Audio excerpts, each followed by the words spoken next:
parte central de nuestro boletín, que es la publicación de la palabra. Para ello vamos a leer la lectio divina en el libro de Deuteronomio, en su capítulo 1.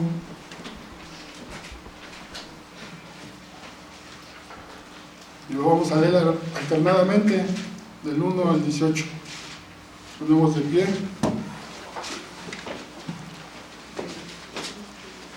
Dice la palabra del Señor así: estas son las palabras que habló Moisés a todo Israel a este lado del Jordán, en el desierto en el Áraba, frente al Mar Rojo, entre Parán, Tofel, Labán, Aserot y Disab. 11 jornadas hay desde Horeb, camino del monte de Seir, hasta Cades Barnea. Y aconteció que a los 40 años, en el mes 11, el primero del mes, Moisés habló a los hijos de Israel conforme a todas las cosas que Jehová le había mandado acerca de ellos. Después que derrotó a Sehón, rey de los amorreos, el cual habitaba en Hesbón, y a Og, rey de Basán, que habitaba en Astarot, en el Grey. De este lado del Jordán, en tierra de Moab, resolvió Moisés declarar esta ley diciendo: Jehová nuestro Dios os habló en Horeb, diciendo: habéis estado bastante tiempo en este monte. Volveos e id al monte del Amorreo y a todas sus comarcas, en el Áraba, en el monte, en los valles, en el Negev y junto a las costas del mar, a la tierra del Cananeo y al Líbano, hasta el gran río, el río Éufrates. Mirad, yo os he entregado la tierra, entrad y poseed la tierra que Jehová juró a vuestros padres, Abraham, Isaac y Jacob, que les daría a ellos y a su descendencia después de ellos. En aquel tiempo yo os hablé diciendo: yo solo no puedo llevaros. Jehová vuestro Dios os ha multiplicado, y aquí hoy vosotros sois como las estrellas del cielo en multitud. Jehová, Dios de vuestros padres, os haga 1000 veces más de lo que ahora sois, y os bendiga como os ha prometido. ¿Cómo llevaréis yo solo vuestras molestias, vuestras cargas y vuestros pleitos? Dadme de entre vosotros, de vuestras tribus, varones sabios y entendidos y expertos, para que yo los ponga por vuestros jefes. Y me respondisteis y dijisteis: bueno es hacer lo que has dicho. Y tomé a los principales de vuestras tribus, varones sabios y expertos, y los puse por jefes sobre vosotros, jefes de millares, de centenas, de 50 y de 10, y gobernadores de vuestras tribus. Y entonces mandé a vuestros jueces diciendo: oíd entre vuestros hermanos y juzgad justamente entre el hombre y su hermano y el extranjero. No hagáis distinción de personas en el juicio. Así al pequeño como al grande oiréis.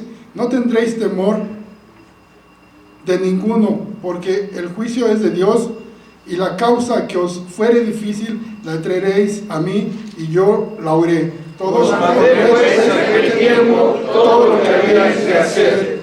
Amén. Entonemos el himno Santa Biblia para mí, eres un tesoro aquí, número 41. De la segunda parte del himnario, las Sagradas Escrituras, melodía española traducida, en letra por Pedro Castro, himno número 41, Santa Biblia para mí.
El mensaje de hoy es entrar y poseer la tierra. Pongamos atención, hermanos, a lo que el Señor tiene para nosotros por medio de su siervo, nuestro amado pastor. Adelante, pastor.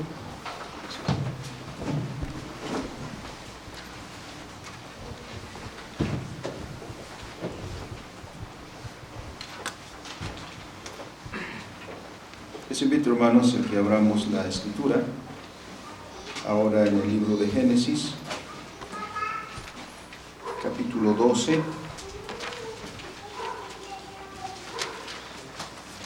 y vamos a leer los primeros 9 versículos.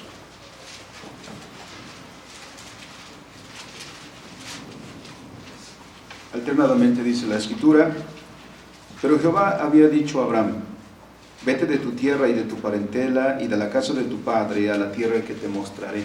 Y haré de ti una nación grande, y te bendeciré, y engrandeceré tu nombre, y serás bendición. Bendeciré a los que te bendijeren, y a los que te maldijeren maldeciré, y serán benditas en ti todas las familias de la tierra. Y se fue Abraham como Jehová le dijo, y Lot fue con él, y era Abraham de edad de 75 años cuando salió de Arán. Tomó pues Abraham a Sarai su mujer, y a Lot hijo de su hermano, y todos sus bienes que habían ganado, y las personas que habían adquirido en Arán, y salieron para ir a tierra de Canaán, y a tierra de Canaán llegaron. Y pasó Abraham por aquella tierra hasta el lugar de Sekem, hasta el encino de Moré, y el cananeo estaba entonces en la tierra. Y apareció Jehová a Abraham, y le dijo: a tu descendencia daré esta tierra, y edificó allí un altar a Jehová, quien le había aparecido. Luego se pasó de allí a un monte al oriente de Betel, y plantó su tienda teniendo a Betel al occidente y a Ai al oriente, y edificó allí altar a Jehová, e invocó el nombre de Jehová. Y Abraham partió de allí, caminando y yendo hacia el Negev. Amén. Bendito y soberano Señor, hemos leído tu palabra y agradecemos, Señor, por ello. Como hemos cantado, este libro, Señor, que es tu palabra, las Santas Escrituras, son un tesoro para nosotros, porque en ellos, Señor, están las palabras de vida, en ellos, Señor, la instrucción para nosotros, para hacernos sabios, porque en cada aspecto de la vida, Señor, quieres que seamos sabios. Por esto te rogamos, Señor, cumpla tu palabra, su propósito en nosotros, para gloria tuya. En Cristo Jesús. Amén. Tomamos nuestros lugares, hermanos.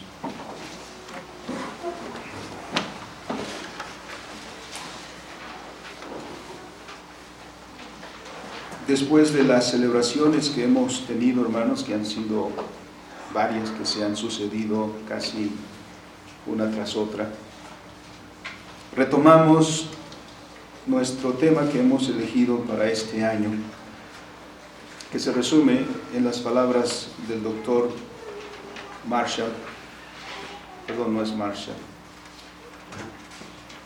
Visión, Autoridad y Poder, de Peter Schultz, que después de haber estudiado un poco acerca de la cosmovisión, ese es un término técnico que usamos, porque hemos dicho, lo que la palabra de Dios busca es forjar en nosotros el carácter cristiano, pero partiendo de una mente cristiana, porque el Señor nos ha traído de las tinieblas a su luz admirable, dicen las Escrituras, y eso significa que nos ha traído, el apóstol Pablo dice en Efesios 4, que nos ha traído de la antigua manera de vivir, donde anduvimos con los otros gentiles, viviendo en la vanidad de nuestra mente. Y nos ha sacado de ahí, y nos ha traído para instruirnos, como dice Romanos 12:2, instruirnos en la palabra del Señor. Que ser instruidos en la palabra del Señor no significa memorizar un texto aquí, otro texto allá y después solamente ser un repetidor de textos, sino que la palabra de Dios tiene como propósito también renovar nuestra mente, es decir, instruirnos en una visión de todas las cosas, de Dios, de nosotros mismos, de la realidad en la cual vivimos, del propósito de la vida. Nos da discernimiento sobre todas las cosas para que hagamos la voluntad de Dios. Es pues el propósito de la Escritura, instruirnos en ello. Dice Pablo, para que comprendamos cuál es la voluntad de Dios, que es agradable y perfecta. Porque en eso nos lleva precisamente el vivir correctamente. Pero a veces parecemos aquel que va al médico y el médico dice: necesitas este medicamento, que es una inyección, y por todos los medios tratamos de evitarlo, aunque sabemos que es bien para nosotros. A veces también como cristianos nuestra reacción es así: sabemos lo que es bien para nosotros, que es la palabra de Dios que nos instruye, pero también pareciera que hacemos todo el esfuerzo por no vivir en conformidad con esos mandamientos. Y por eso fracasamos en nuestros matrimonios, fracasamos en la familia, fracasamos en nuestra vida laboral, fracasamos en nuestra vida de amistad, fracasamos en una serie de aspectos de nuestra vida, porque no hemos sabido para qué y por qué son, o por qué y para qué son.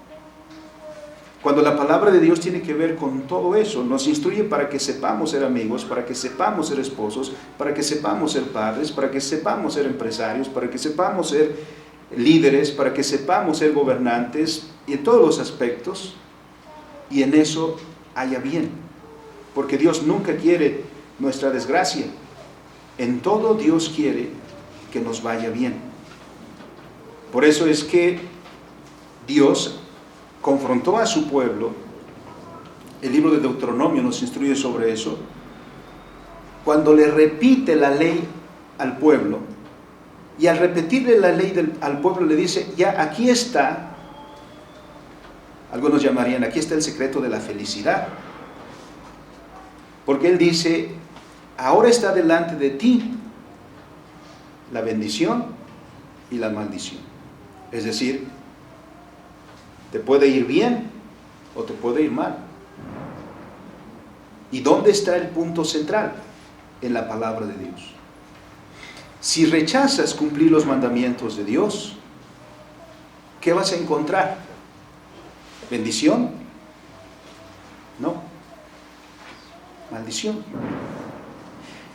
Y si escoges obedecer los mandamientos de Dios que te da, el Señor promete que hallará bendición. Y en este punto entonces, Dios quiere que tengamos visión, es decir, un entendimiento correcto de las cosas. Nos da vocaciones para que las ejerzamos con sabiduría y para que vivamos en la concretización de los diversos aspectos de nuestra vida en los términos de la palabra de Dios. La Escritura no usa lo que Peter Schultz dice con esas palabras, pero lo que Peter Schultz nos recuerda evidentemente está en las Escrituras: visión, autoridad y poder. Y a manera, hermanos, de introducirnos a ese tema que desglosaremos en varios aspectos, porque aunque el texto de él podría ser rápidamente leído y estudiado, nuestra referencia son las Escrituras. Y en las Escrituras veremos esto que Dios quiere para nosotros. Y en estos dos pasajes comenzamos. Hemos leído Deuteronomio capítulo 1 en sus primeros 18 versículos. Deuteronomio debemos colocarlo en el tiempo cuando Israel está listo para entrar a la tierra prometida. Han pasado 40 años desde que salieron de Egipto. Pero han pasado 440 años desde que Dios hizo la promesa a Abraham en el capítulo 12 de Génesis que hemos leído, y más de 440 años. Porque antes de que comenzara su estancia en Egipto, Abraham anduvo peregrinando por la tierra de Canaán mucho tiempo. Abraham nunca poseyó la tierra, anduvo en ella, fue un peregrino. Fueron sus hijos, fue su descendencia la que tomó posesión de esta tierra. Para entender ese propósito de Dios con este pueblo y la tierra, porque hoy diríamos, hermanos, ¿se puede ser cristiano sin la tierra? Ahora, ciertamente han habido algunas alternativas cristianas que han intentado eso, vivir el cristianismo sin tierra. Algunos se han encerrado en monasterios, algunos se han retirado y han practicado el ermitañismo, tratando de ser santos, ser cristianos, conocer la voluntad de Dios, pero renunciaron a la tierra. Y la pregunta es, ¿se puede ser cristiano sin la tierra? Veremos qué nos dicen las Escrituras. La historia que leemos en Deuteronomio la debemos leer con su precedente. Y hemos referido Génesis 12. Dios ordena a su pueblo entrar a la tierra prometida. Eso le dijo a Abraham desde que lo llamó de Ur de los Caldeos, diciéndole: vente y te voy a dar una tierra que fluye leche y miel. A muchos parecería que esta historia es una historia de injusticia. La tierra de la cual está hablando el Señor no es una tierra inhóspita, no es una tierra sin moradores, no es una tierra prístina. Cuando Abraham llega a Canaán y Dios le dice: esta es la tierra que te voy a dar, está habitada. Hay una serie de naciones y naciones que tienen una larga trayectoria. Toda esta región está habitada por numerosos pueblos que son descendientes de Cam, hijo de Noé. La referencia es Génesis 10. Pero, con las palabras mismas de Noé, que refirió a su hijo, estos pueblos se apartaron de Jehová y se corrompieron. Así que cuando llega Abraham, esa tierra, sus habitantes, no la tierra en sí, porque la tierra es preciosa. Dice el Salmo 24, la tierra es de Jehová. Pero sus habitantes han desarrollado un estilo de vida que a todas luces refleja su rebeldía para con Dios.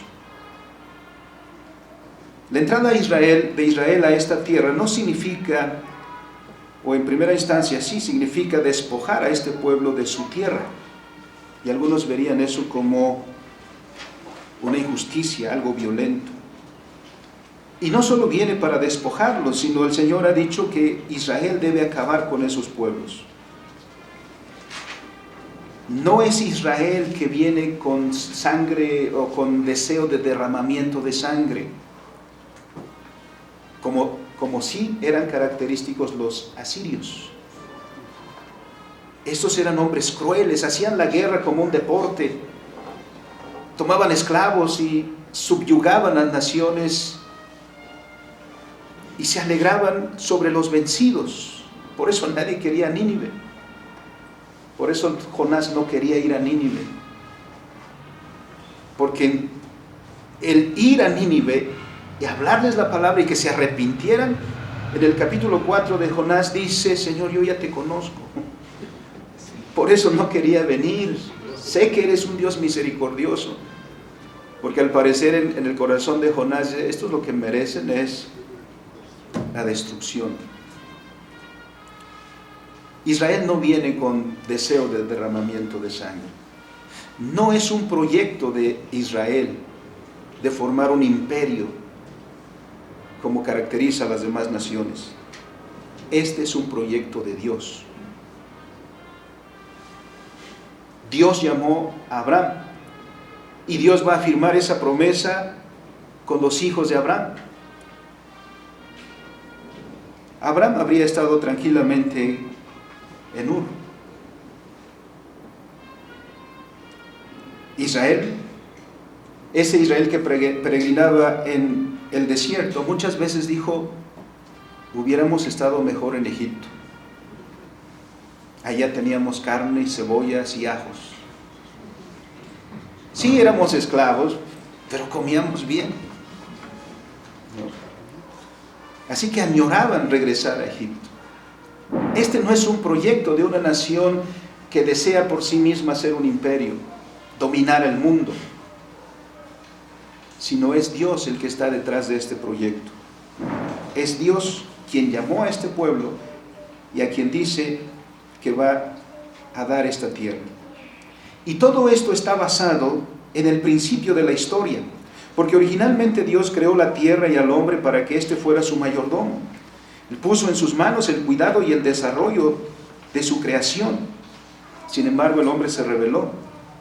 El hombre no consintió en vivir en esa comunión, en esa relación de obediencia y de sujeción al Creador y a su palabra como ley para la vida.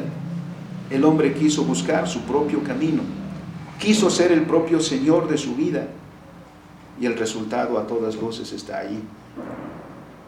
En una palabra la resume el Catecismo de Heidelberg en su segunda y tercera pregunta: la miseria del hombre. Eso es lo que hizo Dios desde el principio. Por eso, o acaso pensemos, Dios se va a cruzar de brazos mirando que la creación que Él ha hecho, mirando que el hombre a quien Él le ha encargado el cuidado de su obra, Dios se va a quedar de brazos cruzados y solo siendo un espectador de cómo el hombre se destruye a sí mismo y cómo el hombre pecador destruye los buenos dones de la creación. Dios no se queda así y no se puede quedar así. Dios, por amor a sí mismo y por amor a la obra de sus manos, entra en el escenario de la historia como redentor. Se revela como el redentor. Se reveló primero como el creador y se revela ahora como el redentor, aquel que comienza la obra de redención de la obra de sus manos. Y aquí el pueblo suyo tiene un papel importante. Por eso, en el contexto de la Escritura, somos llamados a poseer la tierra para restaurar la vida. Esa es nuestra vocación. Somos llamados a poseer la tierra para restaurar la vida, para que la vida florezca como Dios ha querido que sea. Como hemos dicho, Israel no es un pueblo ávido de venganza, de sangre, de destrucción. No. Ese tipo de guerras, ese tipo de violencia la expresan los hombres codiciosos. La codicia puede conducirnos a ese afán de tener cosas, de poseer cosas. Y todos somos codiciosos, o todos experimentamos la codicia. Miren nada más, ¿por qué caemos tan fácilmente en estafas? Por codiciosos. Porque si alguien te dice, mira, invierte 100 pesos y puedes ganar 150 mañana. ¿Quién dice, no, multiplicar mi dinero así? Ahí está. Lo que te hace caer en eso es que estás pensando en obtener más. La codicia. Los que hacen los comerciales los conocen muy bien. Los que venden productos los conocen muy bien.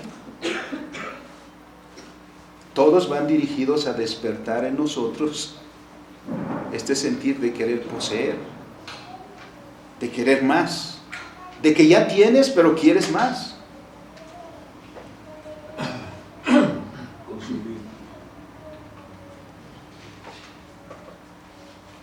El deseo de aumentar bienes. De esta inclinación, muchos sacan provecho de nosotros. ¿Y por qué el hombre hace ese tipo de guerras, de abusos de sus semejantes? ¿Qué quería Hitler? ¿Qué quería Stalin? ¿Qué quería Nabucodonosor? ¿Qué quería Ciro, Darío, Alejandro? no nuestro hermano, Alejandro Magno.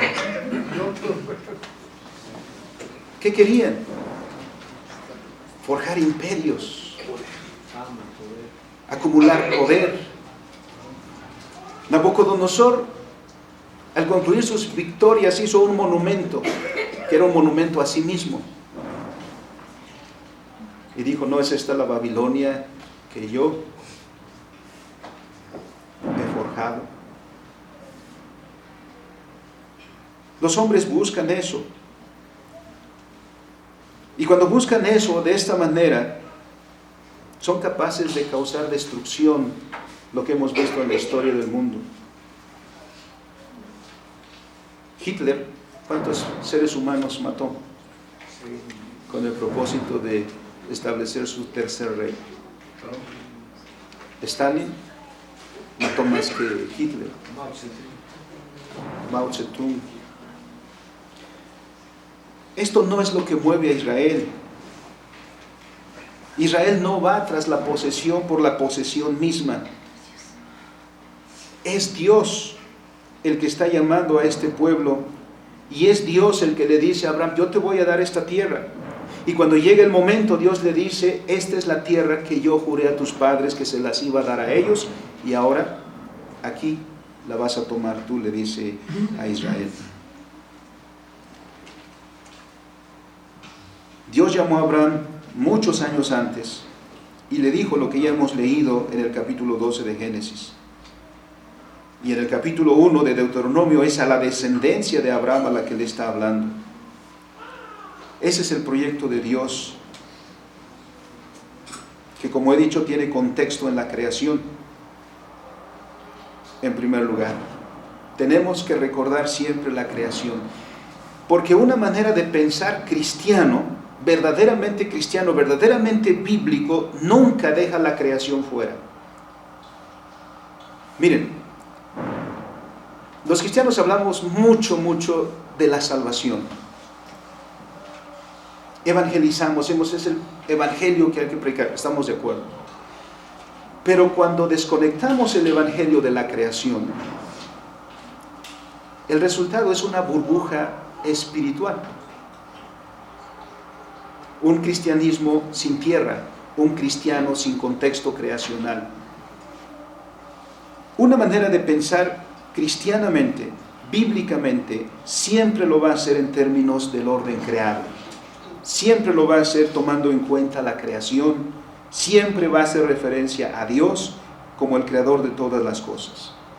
Ya nos recordaba Juan Calvino precisamente diciendo, toda sabiduría que se precie verdaderamente de ser sabiduría, consiste en conocer a Dios en cuanto creador y luego conocernos a nosotros mismos. Porque la creación es el contexto para entender todas las cosas, para entender la vida, para entender la historia. Y por eso debemos recordar eso. No podemos hablar de oficio, no podemos hablar de visión, autoridad y poder sin comenzar con la creación. El universo en el que vivimos no es un universo que exista por sí mismo, eso nos han hecho creer. La narrativa dominante en nuestros tiempos es esa, que este universo se autogeneró. Por las Escrituras sabemos que este universo tiene su origen, su sustento y su continuidad en Dios. Porque el Dios que creó es el que providencialmente sigue al cuidado de lo suyo. La narrativa bíblica abre con esa declaración: en el principio creó Dios los cielos y la tierra. Y esa no es una declaración como si fuera solamente casual. Este es el principio que ha de normar todo pensamiento nuestro. Por eso mismo, el universo tiene propósito.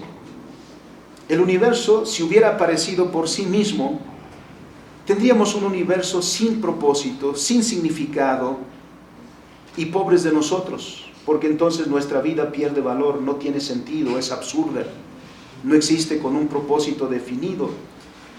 Y por eso hay muchas razones para deprimirnos si comenzamos a pensar así. ¿Por qué? Porque soy una casualidad. ¿Y para qué? Para nada. Y moriré, volveré a la nada. Sin embargo, las Escrituras nos dicen que Dios creó. Y si esta creación entonces se origina en Dios, el propósito que Dios tiene para la creación nos revela entonces que la obra de sus manos está llena de propósito. Dios hizo las cosas para algo, no las hizo en vano.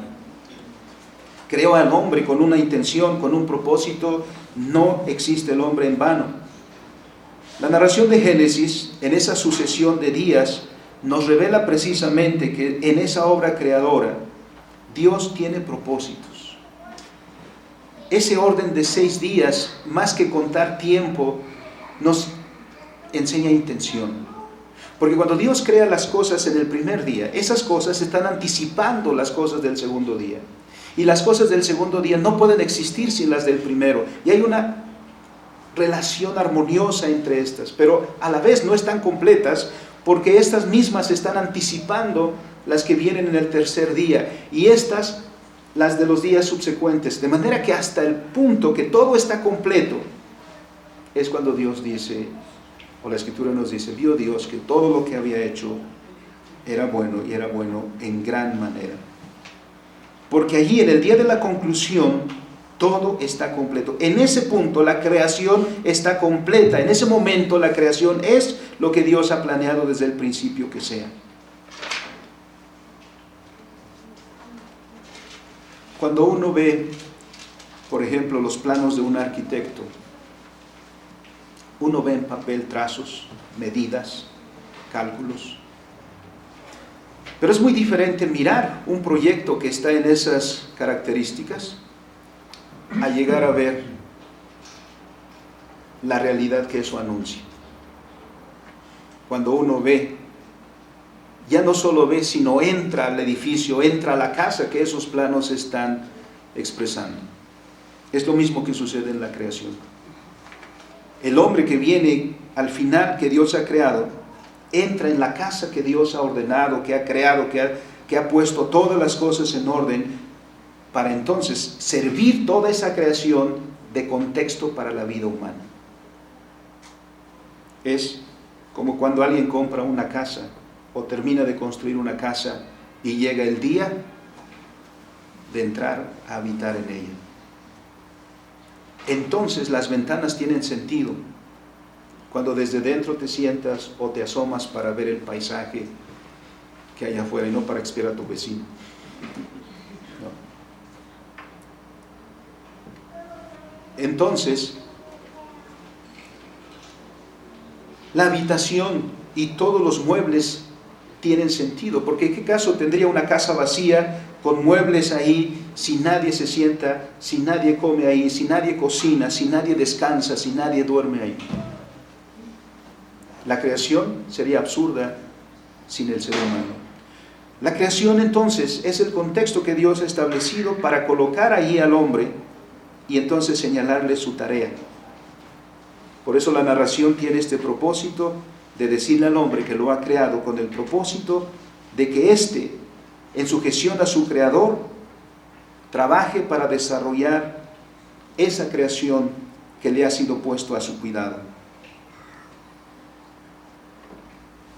Por eso nuestro Catecismo Menor, en su pregunta 1, que todo el mundo conoce, cuando pregunta ¿cuál es el fin principal del hombre?, responde sencillamente, pero con un profundo significado, que Dios hizo al hombre para glorificar a Dios y gozar de Él para siempre.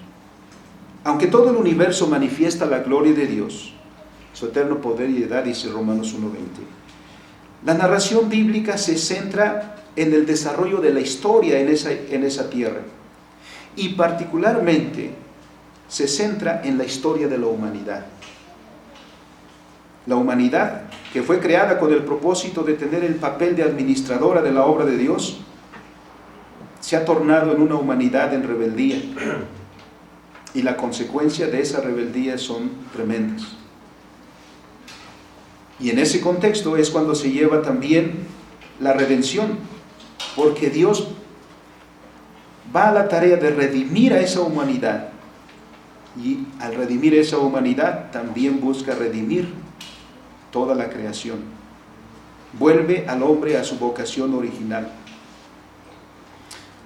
Por eso cuando Dios terminó su obra, creó al hombre, entonces habló con él. Génesis 1:28. ¿Qué habló Dios con ese hombre que ha colocado en esa su creación? Le da el propósito de su vida. Le dice a Adán y a Eva que están ante Dios: fructificad y multiplicaos. Dios dice: ¿para qué la tierra? ¿Para qué el mundo donde los ha puesto? Para que tengas hijos. La voluntad de Dios es que tengas familia.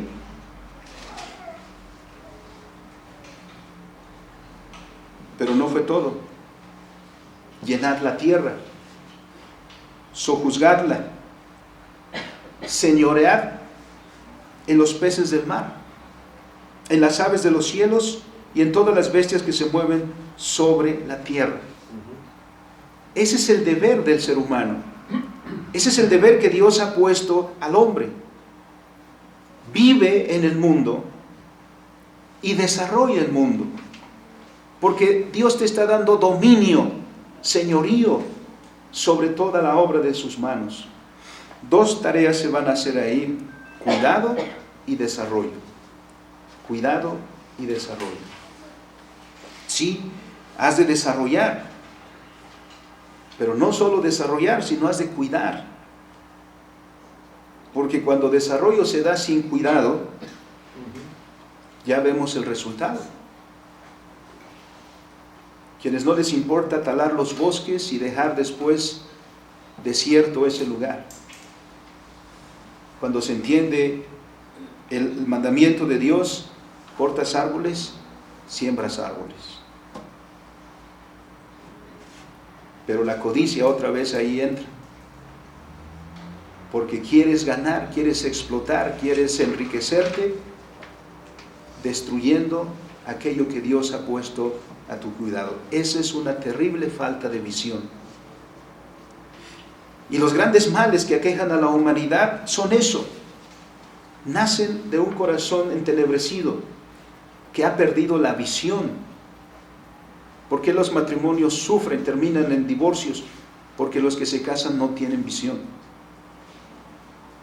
¿Por qué fracasan las familias? Hijos abandonados, hijos rebeldes. Porque no hay visión. Porque los padres piensan que la paternidad consiste en comprarles el iPhone 17, los tenis más caros, la ropa más cara, pero nunca hay tiempo para jugar, para platicar con sus hijos, para instruirles. Falta de visión. Dios nos ha puesto en el mundo y ha dicho: fructifiquen, multiplíquense, llenen la tierra, gobiernenla, desarrollen, señoreen sobre todos los aspectos de la creación. El resultado de eso se llama cultura. La cultura desarrollada en el temor de Dios es una cultura que refleja precisamente este principio. Pero la cultura que rechaza a Dios también está gritando por todas partes su enemistad con Dios. Por eso las cuestiones culturales no son simplemente de tomar y ya. No hay neutralidad, ahí absolutamente no hay. Debemos ser sabios y discernir como cristianos la voluntad de Dios para vivir. El contexto entonces para nuestra vida es esta, porque nos referiremos más adelante a que hay una similitud entre las palabras de Dios a Adán y a Eva en este punto de inicio de la historia e Israel en la ribera del río Jordán, listo para cruzarlo y tomar posesión de la tierra. Solo que en este punto Dios no se lo está diciendo a una pareja. En este punto Dios se lo está diciendo a una nación, a un pueblo que va a poseer la tierra. Pero se podría decir a Adán y a Eva las mismas palabras que leemos en Deuteronomio en el versículo 8, si mal no recuerdo, dice el Señor: entrad y poseed la tierra. Esas mismas palabras las podemos relacionar en este punto. Pero como hemos dicho, el hombre se rebeló contra su Señor. El hombre no quiso vivir en ese orden establecido por Dios, y el resultado pues ya es conocido. Nuestra vida refleja ese alejamiento de Dios, la sociedad refleja ese alejamiento de Dios, la cultura refleja ese alejamiento de Dios. ¿De qué manera lo dicen las Escrituras? Romanos 1:29 en adelante. Una sociedad llena de injusticias, truanerías, pleitos, disensiones, fornicaciones, adulterios. ¿Qué más? Todo eso viene como resultado de alejarnos de Dios.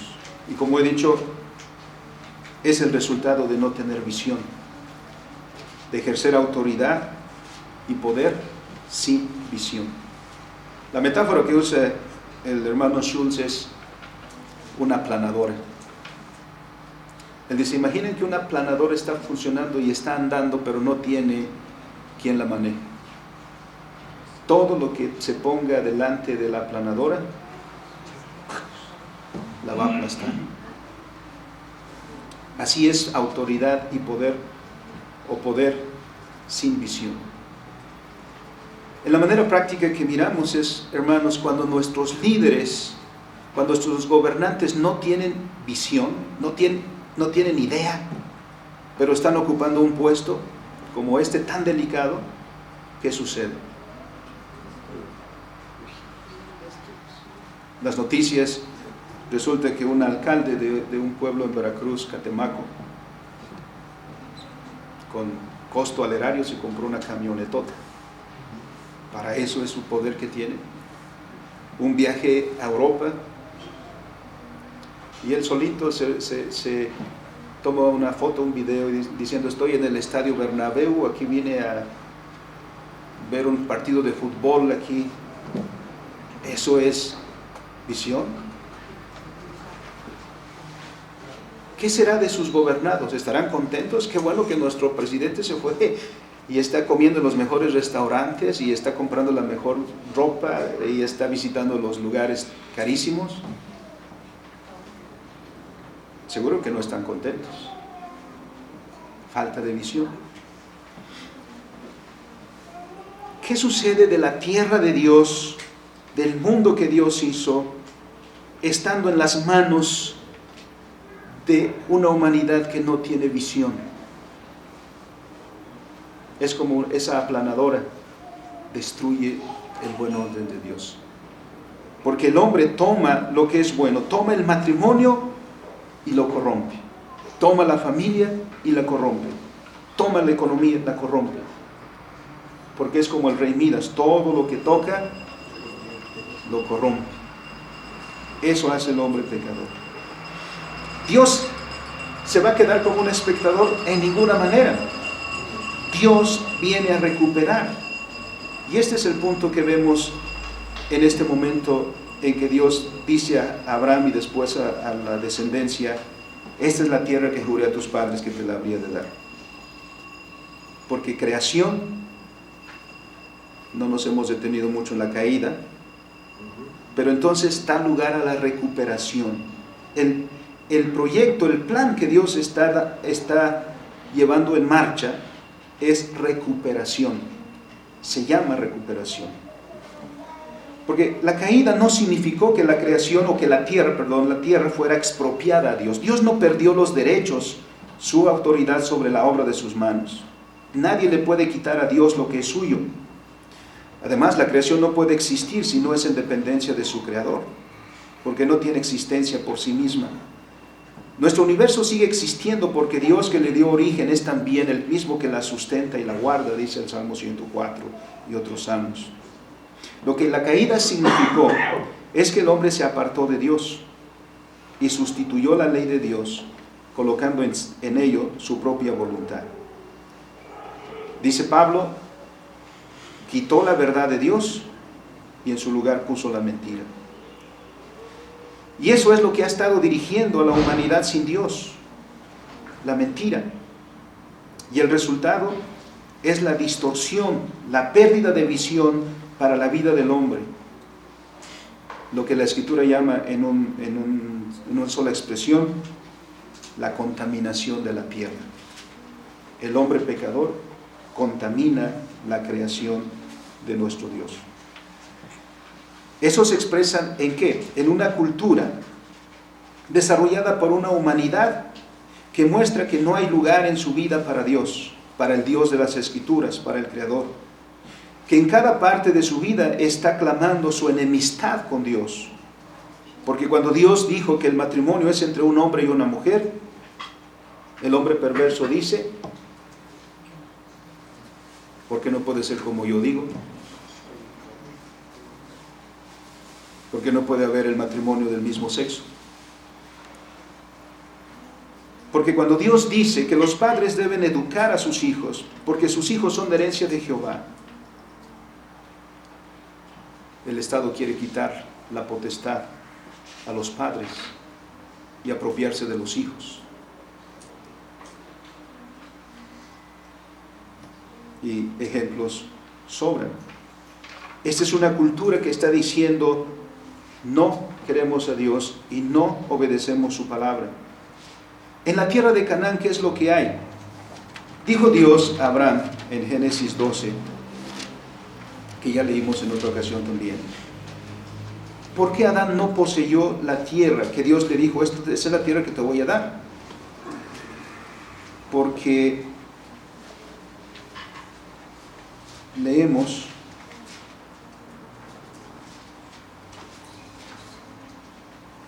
ya no veo bien, porque la tierra todavía no ha llegado al colmo de la maldad, pero no encuentro el texto ahí.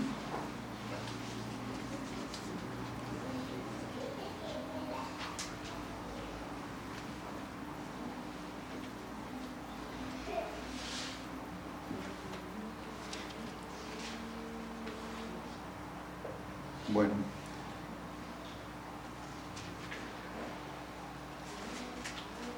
quizá lo encontramos en el trayecto.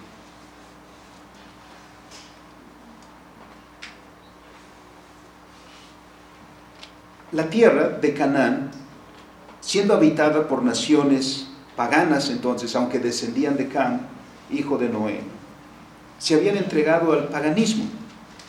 La restante historia vamos a encontrar que estos pueblos adoraban a Baal, a Astoret, a Moloch y una lista enorme de ídolos, de dioses, y que se entregaban a una vida corrupta. ¿Quién es el ejemplo claro de lo que estaba sucediendo en esta región? Sodoma y Gomorra. Sodoma y Gomorra han llegado a ser célebres hasta nuestros tiempos, no por buenas cosas, no por positivas cuestiones, sino como un claro ejemplo de la corrupción, de hasta dónde puede llegar. Así que Dios no puede estar de brazos cruzados al mirar que el hombre caído está trayendo toda esta perversión a la obra de sus manos, que está pervirtiendo todo aquello que Dios creó y que ordenó para la vida del ser humano. Porque si en la comunión con Dios hay propósito para la vida, el pecado significa despropósito. La palabra de Dios, la verdad, establece la dirección correcta para el desarrollo de todas las cosas. El pecado destruye lo que Dios quiere construir, porque el pecado trae despropósito en cada una de las relaciones humanas, contamina todo cuanto el hombre toca. Y en este contexto es cuando vemos también la obra redentora que Dios está obrando en el Antiguo Testamento y en el Nuevo Testamento por medio de nuestro Señor Jesucristo. Porque el propósito de Dios con Israel y ahora con la iglesia es en primer lugar reconciliar al hombre consigo mismo, porque este es el principio. Porque este es el estado correcto del hombre, este es el estado correcto de la humanidad, vivir en comunión con su Creador. Y segundo, la restauración consiguiente para la vida y para todas las cosas. Redimir al hombre significa redimir su vida. Redimir al hombre no es una redención abstracta, porque Dios no ve al hombre en esa forma abstracta, sino si nos vemos a cada uno de nosotros, hermanos, véase y vea las múltiples relaciones que tiene en su vida. Cada uno de nosotros o es padre o es hijo, o es esposo o es esposa, o es amigo o es amiga. Hay todas una serie de relaciones en las cuales vivimos. Cuando Dios nos redime, todas estas relaciones deben también manifestar esa redención. Porque ¿a quién redime el Señor? ¿Una parte de mí? No, el Señor me redime todo a mí, todo lo que yo soy, cada aspecto de mi vida. Por eso la santificación significa la reconciliación de cada aspecto de mi vida para con Dios. La iglesia e Israel en el Antiguo Testamento son agentes entonces de reconciliación y de restauración. La tierra nunca dejó de pertenecer a Dios. Ese no era el problema. El problema radica en que la vida del hombre y el desarrollo de la creación habían sido separados de Dios y habían traído terribles consecuencias. Pero a través del hombre rebelde, el pecado entra y trastorna todo lo que el hombre hace. La tierra gime, dice Romanos capítulo 8, y la tierra gime a causa del pecado, porque el hombre crea cosas, dice el doctor Van der Waal, relaciones sociales como la familia, la iglesia y el Estado. Estas cosas las crea el hombre caído de acuerdo a su propia imagen. Y si el hombre es caído, ¿qué imagen entonces tiene? ¿Y cuál resultado va a traer? Si este hombre ha rechazado a Dios y sus ordenanzas para la vida, entonces no quedan más leyes o normas sólidas. Y por eso hemos caído en el relativismo. Que la sociedad experimente una degeneración moral, características hoy en día de permisividad, libertinaje, infidelidad, fraude, corrupción, hedonismo y otra lista que podría ser grande. Que nuestra sociedad experimente y refleje todas estas cosas que han llegado a ser normales. Porque ¿quién se escandaliza ahora que hay un adúltero, que hay un hombre que tiene 2 mujeres o 3, o una mujer que tiene 2 o 3 amantes? Hasta lo presumen. Captan a los corruptos en el mismo acto de la corrupción. ¿Y quién se extraña? Parece que el lema de político, la corrupción somos todos. Porque el hombre crea cosas en relación a lo que él piensa de sí mismo. Y tales son las condiciones de Canaán, causadas por las naciones paganas que la habitaban.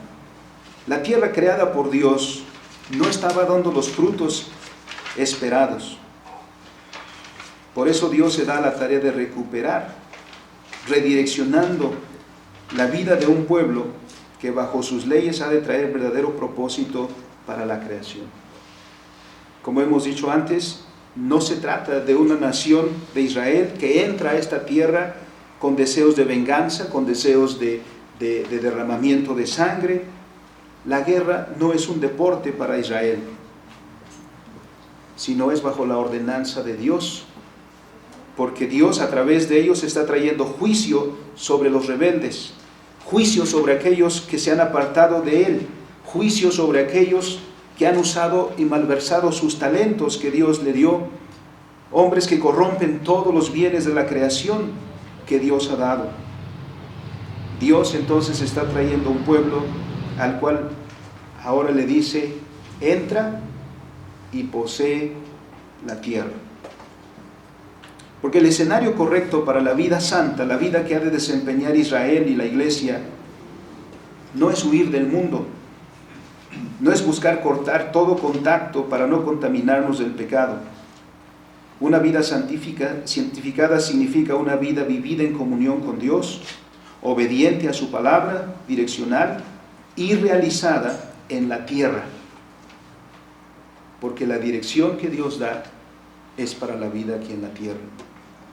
¿Qué le dijo Dios a Adán? ¿Para qué le daba mandamientos? Los mandamientos dicen: ten hijos, multiplícate. El mandamiento de Dios decía: domina sobre los peces, sojuzga sobre las aves, sojuzga sobre las bestias del campo, señorea de la creación. La creación es el escenario puesto por Dios para el desempeño de la vocación del hombre. Sin la tierra, el hombre no puede desempeñar su vocación. Somos de repente nosotros que, desligados de la enseñanza bíblica, imaginamos que podemos cumplir con nuestro propósito de glorificar a Dios sentados en una nube, con un vestido blanco, con una arpa, con una aureola y cantando alabanzas por los siglos de los siglos. ¿Eso es glorificar a Dios? Sin duda que dentro de la vida humana cantar es una parte de glorificar a Dios. Pero glorificar a Dios es vivir en esta tierra que Dios nos dio, cumplir la vocación que Dios nos dio, y esa vocación no se puede cumplir sin los árboles en derredor de nosotros, sin los bosques, sin los mares, sin los ríos, sin las montañas y sin los otros seres humanos. Este es el escenario para una vida santa. Porque debemos plantearnos, ¿con qué propósito ha de entrar Israel y ha de poseer la tierra? Porque no solamente es de que te den las escrituras y te digan: esta tierra es tuya, sino los vamos a tener como tantas tierras, tantas propiedades tenía la iglesia en México antes de las leyes de amortización, pero eran tierras que no producían nada. ¿Acaso Dios ha creado todas las cosas para que no produzcan nada? Por supuesto que no. ¿Cómo interpretarán aquellos que leen en las Escrituras cuando dice el Señor que todo lo que tocare, todo lo que pisare la planta de tus pies será tuyo? ¿Acaso nada más es que te pares, que vayas por la calle y una casa que te gusta y pones tu pie ahí? Porque el Señor dice que donde pongas la planta de tus pies va a ser tuyo. Tomar posesión significa tomar esa tierra para vivir. Quien imagine que Adán y Eva, si no hubieran pecado, todavía a este tiempo habrían seguido solamente estirando la mano para cortar una manzana, para cortar una pera, para cortar un durazno, no han leído bien las Escrituras. Porque el Señor les está dando un mandato cultural. El Señor está diciendo: sí, comienza aquí y desarróllalo. Eso es tomar posesión. Poseer la tierra es más que solo apropiarse de ella. Poseer la tierra significa que ha de tomar su lugar en ella para dar lugar también al ejercicio de su oficio.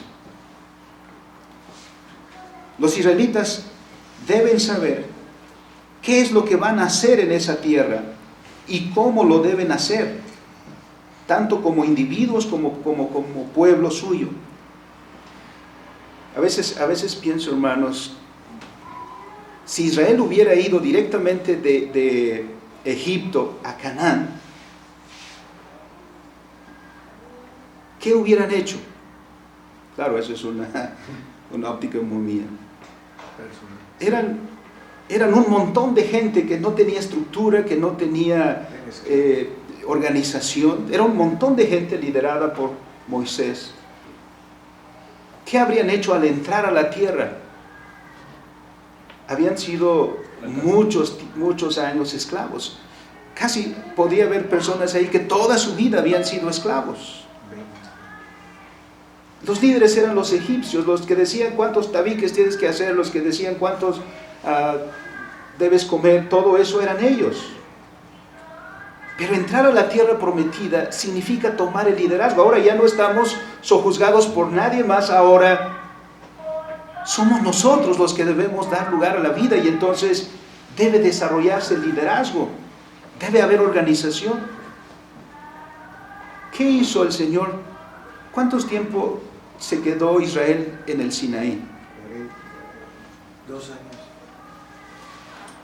2 años. A veces pensamos que solo llegaron ahí, recibieron la ley y seguimos. 2 años se quedaron ahí.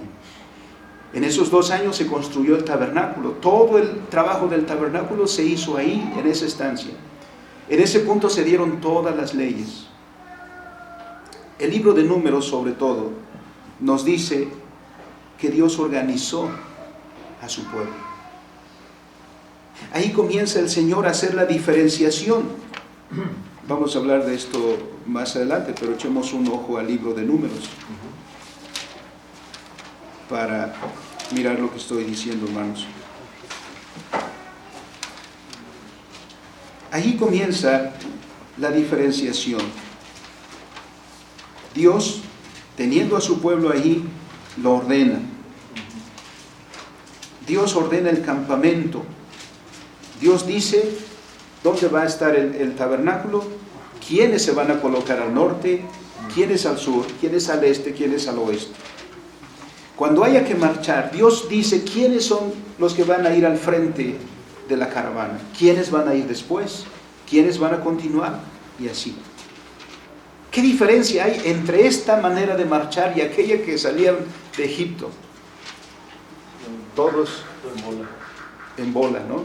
Sí, por familias, porque los hijos, los padres, los abuelos, pero sin diferenciación. Luego, en el capítulo 4, por ejemplo, en el versículo 4, Dios designa a una tribu para ser los levitas, los sacerdotes. Y en el versículo 4 dice, el oficio de los hijos de Coat. El oficio. Dios le está dando una tarea, un lugar y una tarea a esta familia. Dice, ustedes van a hacer esto. Incluso en la misma familia de los levitas, porque los levitas son muchas familias, el mismo Señor establece quiénes van a cuidar del arca. Es decir, cuando llegue el momento de trasladarse, no todo levita, no porque puede decir, yo soy levita, entonces yo voy a agarrar ahora. Una familia específicamente se va a hacer cargo del arca. No todos pueden tomar el arca. Otros se van a encargar de las cortinas. Otros se van a encargar de los postes que sostienen las cortinas. Otros se van a encargar del altar. Otros se van a encargar de los utensilios. Dios está ordenando y le está dando a cada uno un lugar y una tarea. Además de esto, por ejemplo, en el versículo 19 también dice, para que cuando se acerquen al lugar santísimo vivan y no mueran, haréis con ellos esto. Aarón y sus hijos vendrán y los pondrán a cada uno en su oficio y en su cargo. Y luego en el versículo 24, este será el oficio de las familias de Gersón para ministrar y para llevar. Dios está ordenando, organizando, señalando a cada uno por llamamiento, y por eso se llama vocación, por llamamiento de Dios, a quien Él quiere, le asigna un lugar y le asigna tareas. Tareas que son necesarias para cuando tome posesión de la tierra. De otra manera, serían un montón de gente desorganizados, sin saber qué hacer, queriendo hacer todos la misma cosa a la misma vez. Y aquí lo que Dios dice es orden. Y en ese contexto del orden, Dios establece los oficios. Solo como un tanto de anticipación ahora, una ocasión los hermanos de Moisés, Aarón y María,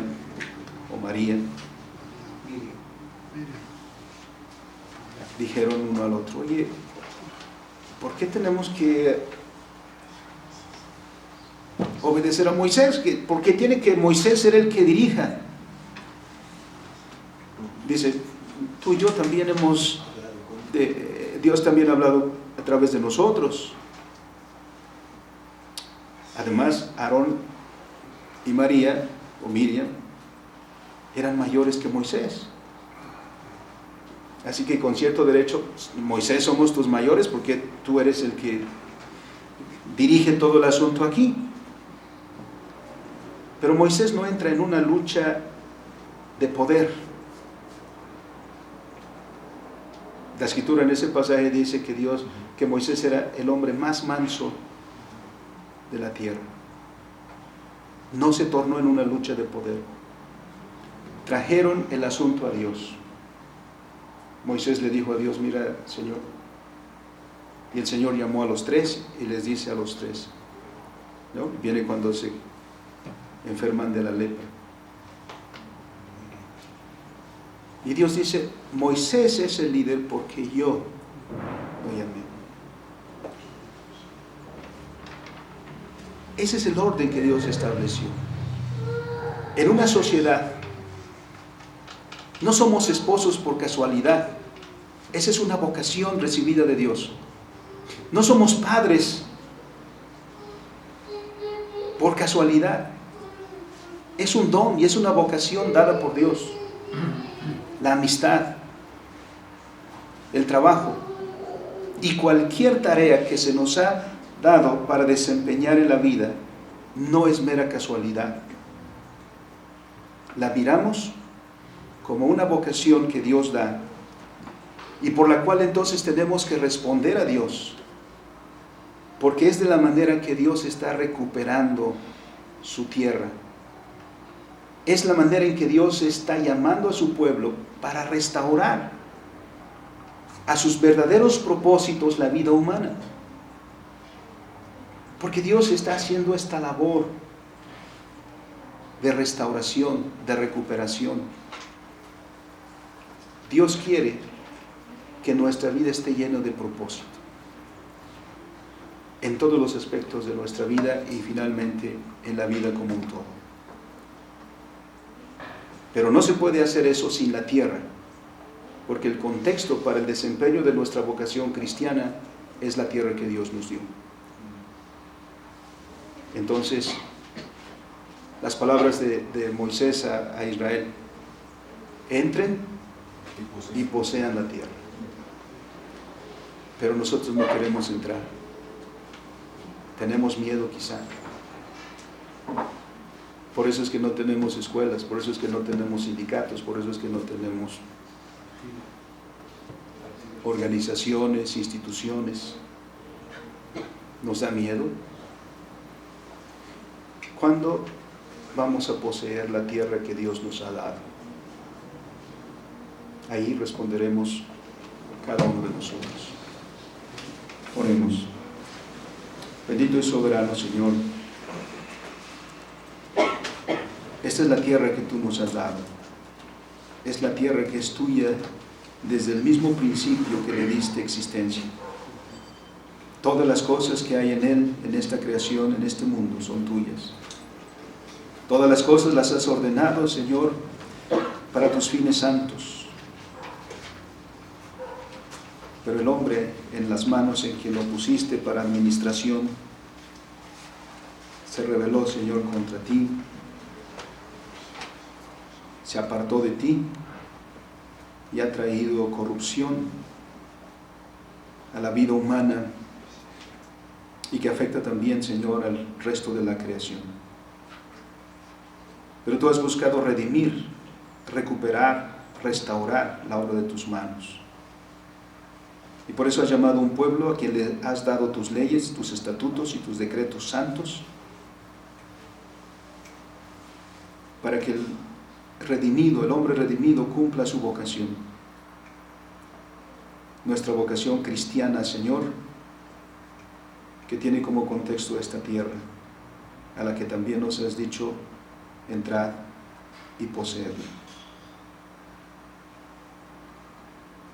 No como en el desarrollo del libro de Josué, a través de guerras físicas, sino luchas espirituales. Ayúdanos, Padre, en esta tarea que nos das, y sea santificada la vida humana y toda la tierra, no por nosotros, Señor, sino porque este es tu plan, tu proyecto, y tú serás el que finalmente traerá la plenitud de la redención.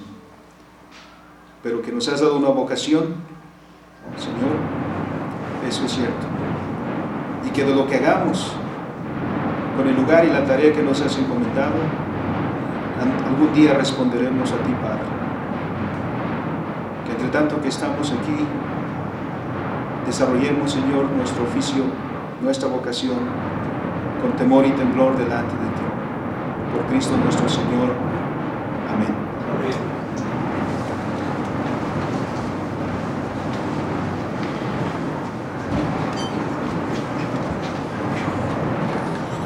Gracias a Dios por su palabra publicada. Respondamos, hermanos, a esta palabra que el Señor nos dio con el himno 224. Nos ponemos de pie. El mundo es de mi Dios. De la 10ª parte del himnario, la Iglesia, su misión y servicio, por Franklin Shepard, música y letra por Pablo Simón. Himno 224, el mundo es de mi Dios.